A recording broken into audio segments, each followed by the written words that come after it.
are sacrifices that you had to make in order to, get your porn fix on back in the day. Now it's on demand. Everything's on demand, and there was a social stigma for that, pretty significant, and there was a legal one too in many cases. It's not the case anymore. So porn now is not even just porn. I mean, porn is mainstream. You can go into PornTube or wherever you want to go, and there it is. It's mainstreaming. So the new porn is even further out than that. The new porn, the new pornography, and pornography at one point in time, I mean, there were anti-pornography laws in this country, and they've been so watered down and weakened and non-existent now that there is no such thing as anti-pornography laws, which is kind of interesting too, right? I mean, this stuff is allowed to exist. I mean, back in the day, if there was such a thing as the internet, I mean, let's say, for instance, back in the day, you had your TV with VHF and UHF, and somehow somebody got to channel 22 on the UHF bandwidth, and all they did was show porn on that channel. How long do you think that station would have been allowed to exist? Not long at all.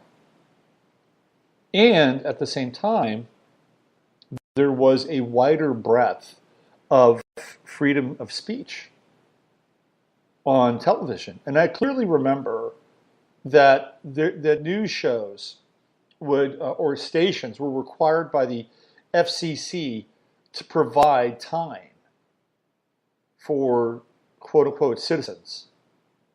And those citizens would have a minute where they'd get to speak into the camera about any number of situations or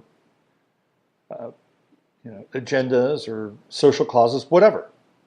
It was mandated. And in many instances, you would get editorials by the station manager, and then you would have people that could actually rebut those editorials. That was probably the closest thing to the internet at that time. And if you go back and look at a lot of the content during the 1970s, I mean, it was pretty freewheeling in terms of speech in a lot of ways. Like, I remember watching the Tom Snyder show, Tomorrow Show.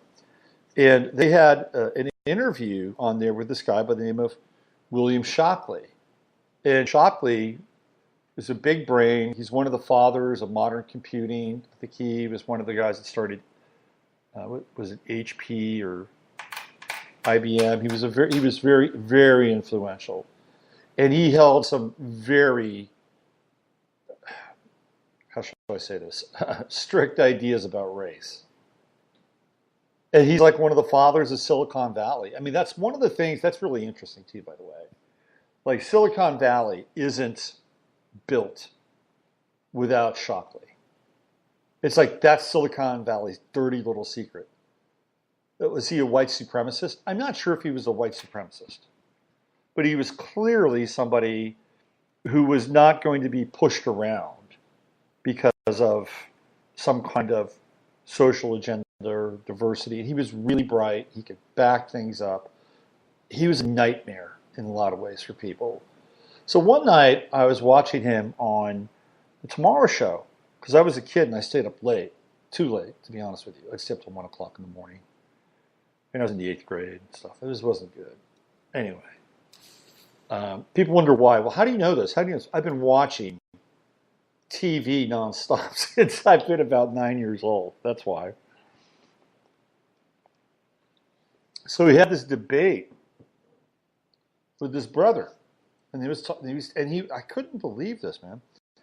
He was talking about like native intelligence with this black guy. And they were going at it on Tom Snyder show. You could not get away with that today. There's no way, no freaking way. Now somebody said, "Oh, that's good. We shouldn't allow those ideas."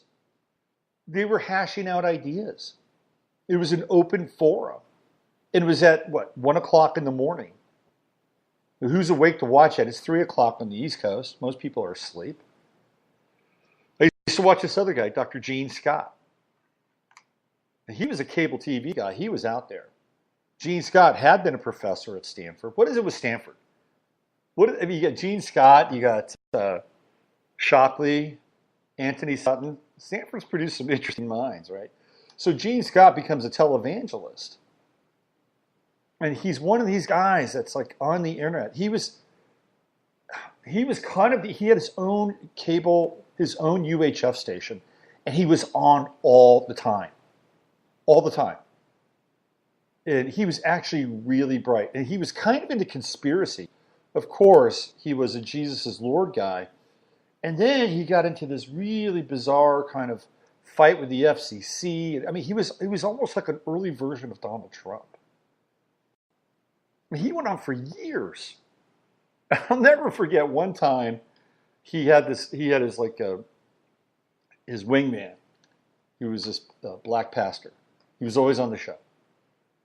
And as time went on, Gene Scott would have more and more enemies.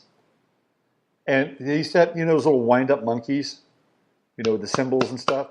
Gene Scott one time wound up all these monkeys, and his wingman started hitting the monkeys with a 2x4. And each one of those monkeys was one of Gene Scott's enemies. He's like, that one's the FCC. Get him, get him, get him. I'm watching this. I'm like, this is crazy. Absolutely crazy.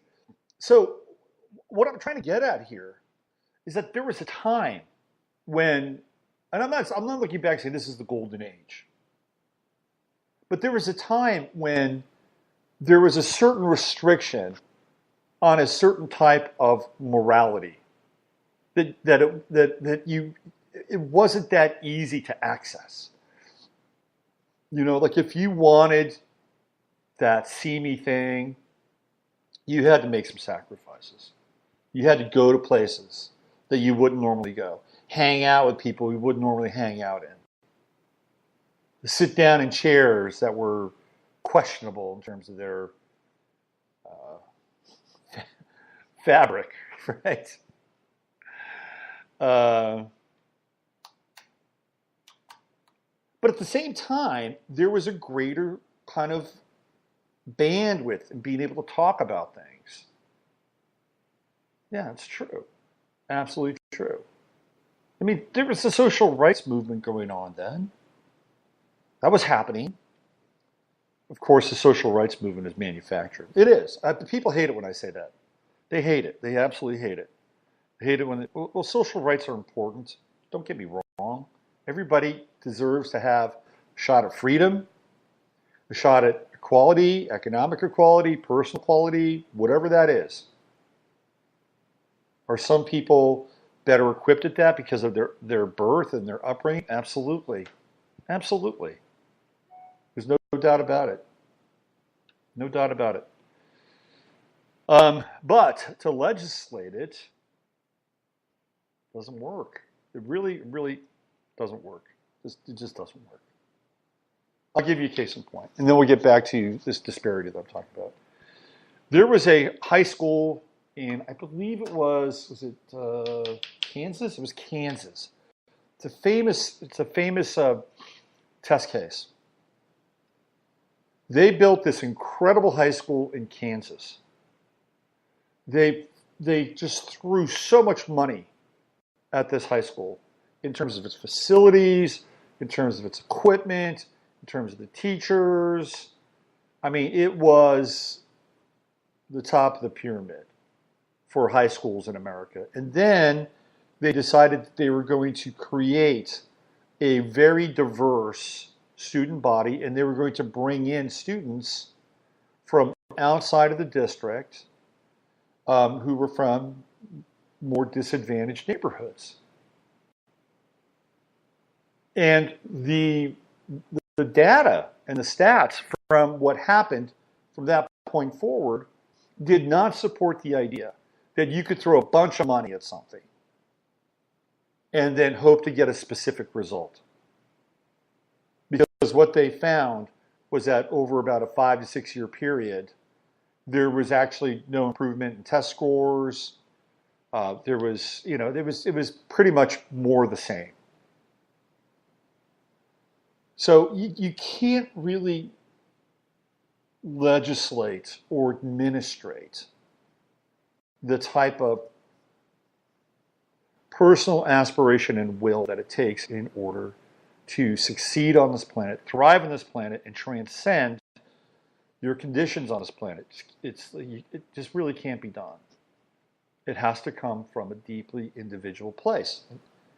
Now, do you need support in order to do that? Well, it's quite helpful. Do you have a supportive family? No. If you don't have a supportive family, it's more difficult. That's just the way it is.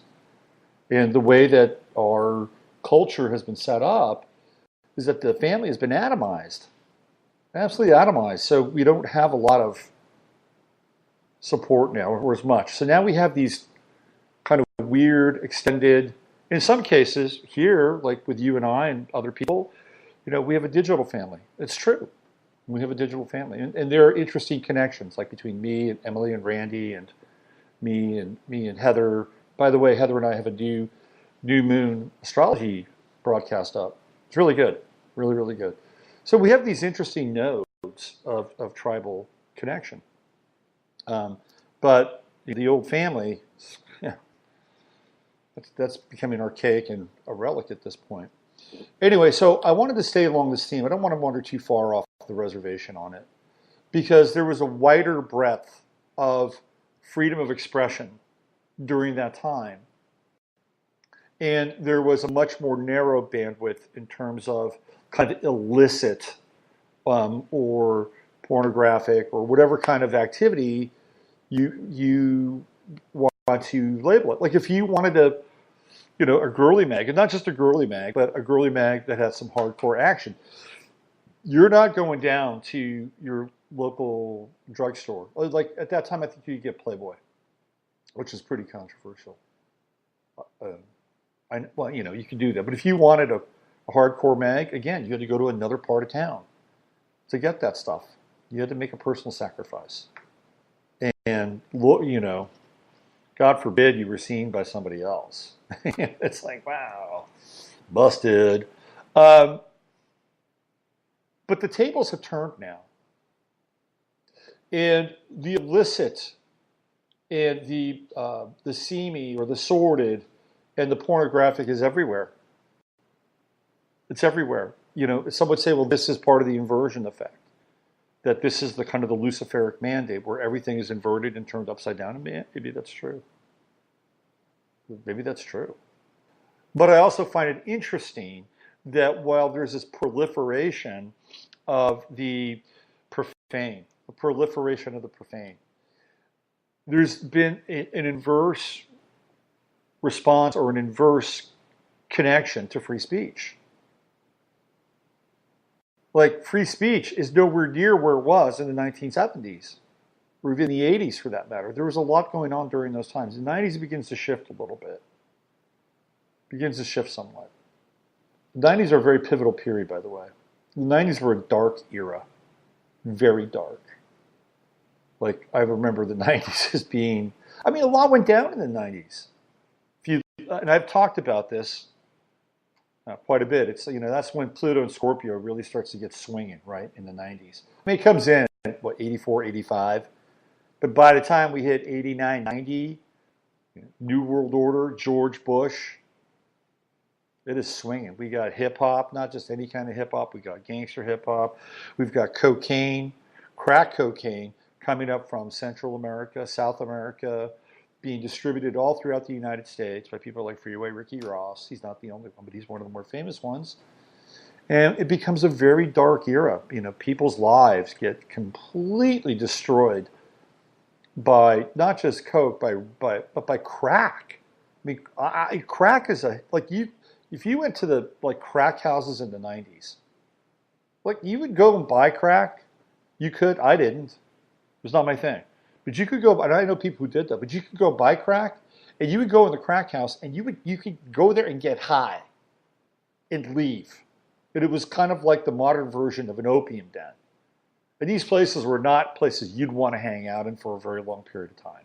But if you went there, you would meet people from a broad spectrum of society. You would meet CEOs in crack houses.